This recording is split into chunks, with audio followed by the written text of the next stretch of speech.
मांस खा करके तपस्या की, मंत्र चलता रहा, ओम नमो भगवते वासुदेवाय। पहले तो ध्यानस्थ होकर के पद्मासन में बैठ के कर रहे थे, अब खड़े होकर के करने लगे। और तृतीयम चानयन मासम, नवमे नवमे हनि, तीसरे महीने में 9 दिन रात के बाद में, और अब भक्ष जल पी करके 9 दिन बाद उठते, जल पीते और फिर भगवान का पूजन अर्चन करके फिर बैठ जाते। और अब तो बैठे नहीं, खड़े नहीं, हाथ ऊपर कर लिए, खड़े खड़े होकर के हाथ ऊपर करके तपस्या, मंत्र चल रहा है, मन ही मन को।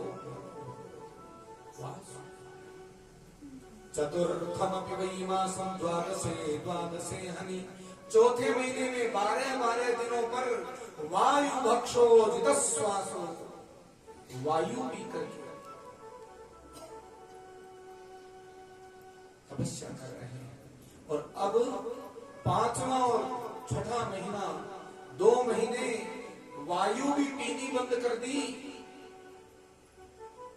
जो अंदर का श्वास है वो अंदर, बाहर का वो बाहर। और पैर के एक अंगूठे पे खड़े हो गए, एक पैर के एक अंगूठे पे खड़े होकर के दूसरा पैर मोड़ के ऊपर लगा लिया, हाथ ऊपर जोड़ दिए, ओम नमो भगवते वासुदेवाय। विचार करें आप, हम यदि थोड़ी सी भी श्रद्धा और विश्वास रखते हो तो नियमित कुछ जप करें, अपना तप बढ़ाएं। श्रद्धा और निष्ठा के साथ यदि जप करेंगे अवश्य ही विश्राम मिलेगा, सुख प्राप्त होगा, शांति मिलेगी।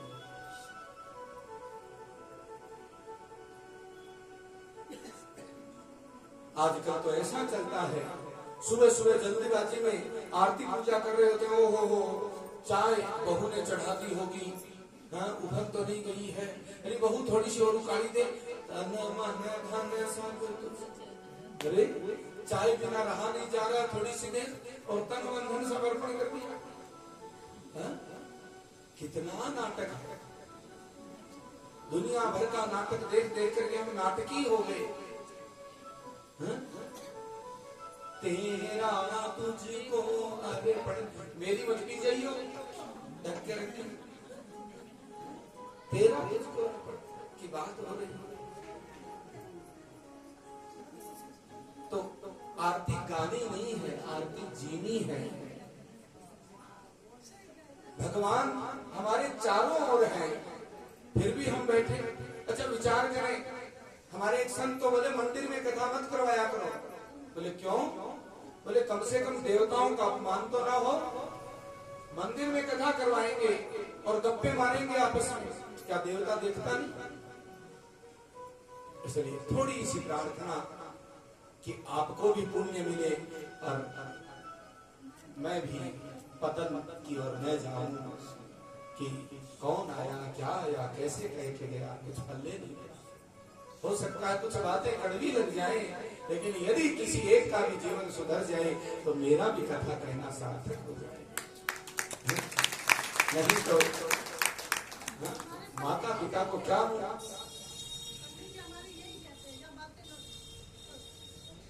माता पिता गुरु अपने ग्रंथ संत मंत्र भगवंत को क्या मुंह दिखाएंगे हम कि हम कुछ बता ही नहीं पाए, कुछ समझा ही नहीं पाए, कुछ कह ही नहीं पाए, खाली नाच कूद के चले गए? नहीं, भागवत इसके लिए नहीं है। हाँ, कीर्तन करें, आयोजन करें, सत्संग करें तो खूब आनंद लें, लेकिन जब सुनने की बारी आए तो बस श्रोता और वक्ता ऐसा बस भाव बन जाए। यदि श्रोता सामने तटस्थ होकर बैठेगा तो वक्ता को कुछ न कुछ तो बोलना पड़ेगा, और आप इधर उधर डावाडोल करते रहेंगे तो क्या कौन सुनने वाले हैं? कौन सुने, किसको सुनाए, मन की बात किसको बताए? पुत्रवती जुबती जग सोई, रघुपति भगत जासु सुत होई। वाल्मीकि जैसे, तुलसीदास जी जैसे वचन। पुत्रवती तो वही है जिसका कोई भक्त पैदा हो। कड़वी बात है, माताएं ज्यादा बैठी हैं, इसलिए बात अवश्य तुलसीदास जी ने कही कि पुत्रवती तो वही है जिसका भक्त पैदा हुआ, बाकी तो सब मामला खराब है। इसलिए जीवन में, इसीलिए माताओं पे बहुत बड़ी जिम्मेदारी है। आगे प्रसंग आएगा हिरण्यकश्यप का, इस सृष्टि का, संसार का सबसे दुर्दांत राक्षस, लेकिन पत्नी भक्तिमती थी, इसलिए संसार का सबसे तपस्वी भक्त पुत्र पैदा कर दिया। इसलिए आजकल ये जो बराबरी कर रही हैं, हम भी ऐसा करेंगे, हम भी वैसा करेंगे, अरे जो ऑलरेडी आगे हैं इस संसार में, स्त्री के लिए देवता तक कहते हैं। मां शब्द इस संसार का प्रथम पूज्य शब्द है।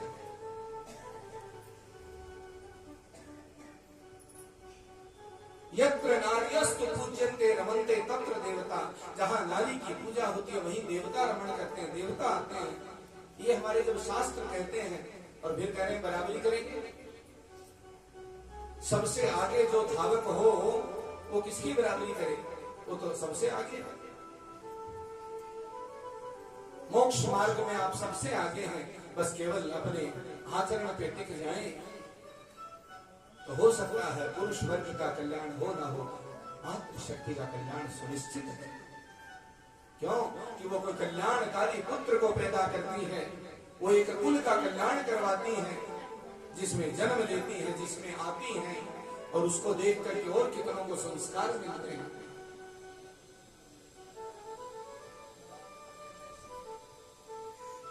भक्त ध्रुव की ऐसी अखंड तपस्या देख करके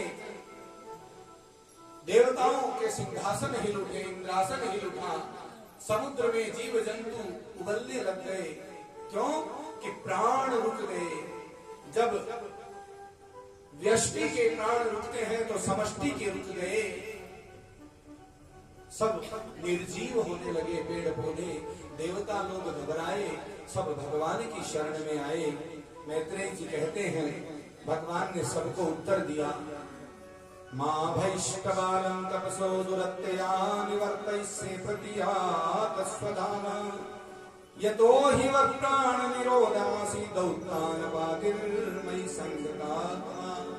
इंद्रादि देवताओं चिंता न करो, उसको इंद्रासन नहीं चाहिए, वो तो मेरा भक्त है, उसे मुझे जाना पड़ेगा। देखिए कैसी लीला।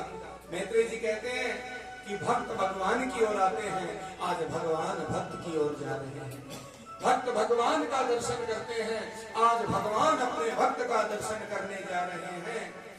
और मधुर वनम भृत्य दिदृक्षयागतः, मधुवन में भगवान आए, लेकिन अंदर ध्रुव जी को ऐसी दिव्य झांकी ठाकुर जी की दिख रही थी भगवान की कि आंखें नहीं खोल रहे। भगवान के आए, अरे देखो मेरा ऐसा स्वरूप अंदर देख रहा है कि मैं बाहर खड़ा हूं, मुझे देख ही देगा। अब भगवान ने अपने अंतर की झांकी को अदृश्य किया और पस्पर्श बालम कृपया कपोले, अपना शंख और गाल पे छुआया और कहा ध्रुव। और ध्रुव ने आंख खोली, आहा हा, जो हरि अंदर दर्शन दे रहे थे वो साक्षात प्रत्यक्ष दर्शन दे रहे हैं। ध्रुव जी और छठे वर्ष में चल रहे हैं। 12 श्लोकों से अद्भुत स्तुति की, बहुत सुंदर व्याख्या है, थोड़ा सा समझेंगे। योऽन्तः प्रविश्य मम वाचमिमां प्रसूतां सञ्जीवयत्यखिल शक्तिधरः स्वधाम्ना अन्याश्च हस्तचरणश्रवणत्वदादीन् प्राणान् नमो भगवते पुरुषाय तुभ्यम्। तपसाराध्य पुरुष की वंदना करते हैं। हे तप से प्रसन्न होने वाले परम पुरुष, जो अंदर ध्यान में स्थिति है वही बाहर दिखने लगे। मेरे जड़ अंगों को चेतन करने वाले, मेरी जिह्वा पे सरस्वती बिठाने वाले, अनित्य वस्तु में